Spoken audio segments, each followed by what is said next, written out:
Mira texts her boyfriend, John, and he surprises her. John gives her a pack of Skittles, her favorite. Mira's cooking is horrible. John kisses her goodbye. He walks down the street,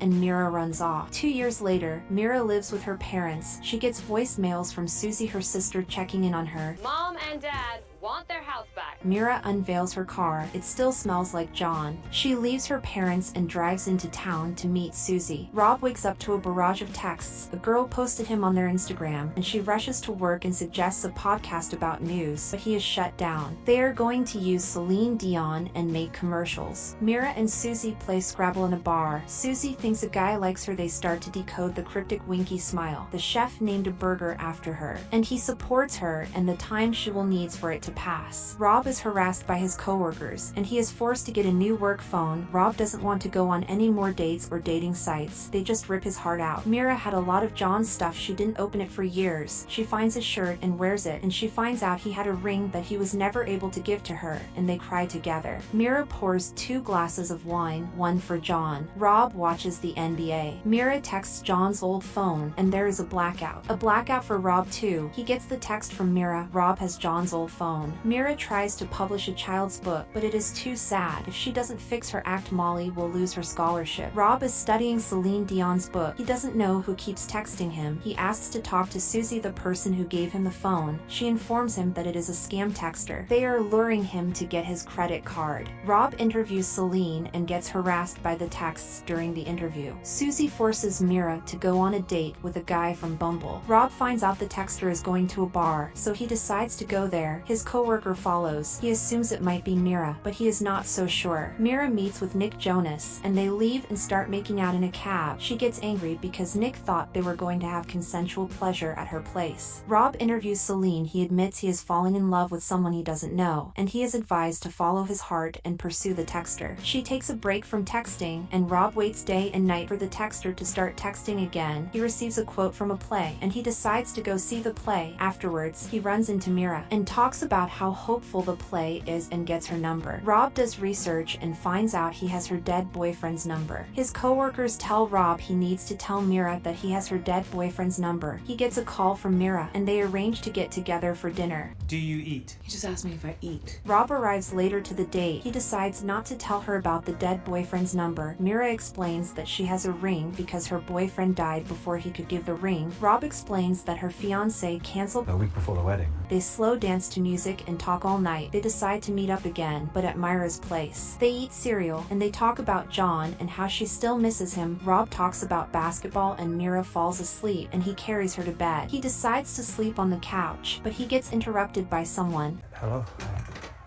He meets Susie, who initially thinks he is a robber. Mira wakes up to coffee and rolls, but she rushes out. She sits in her car and cries.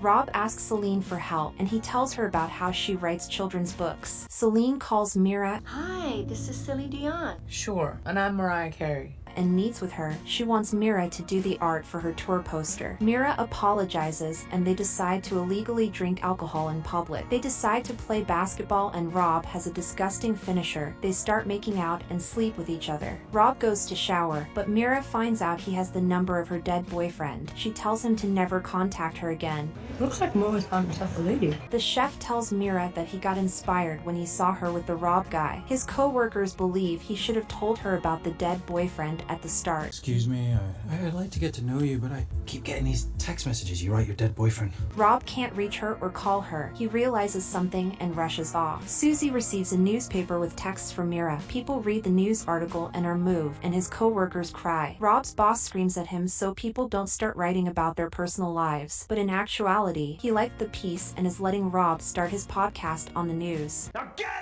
John tells Mira to move on. John waits for Mira at the park, the place they danced at, but she doesn't show up, and he leaves the flowers. He checks at her place, and Susie wants her to look at Celine Dion's tour poster. He finds out she is moving on. Rob rushes to the play, but the doors are closed. He runs out and receives a text, and they start kissing. Celine Dion starts singing. Thank you for watching. Consider subscribing.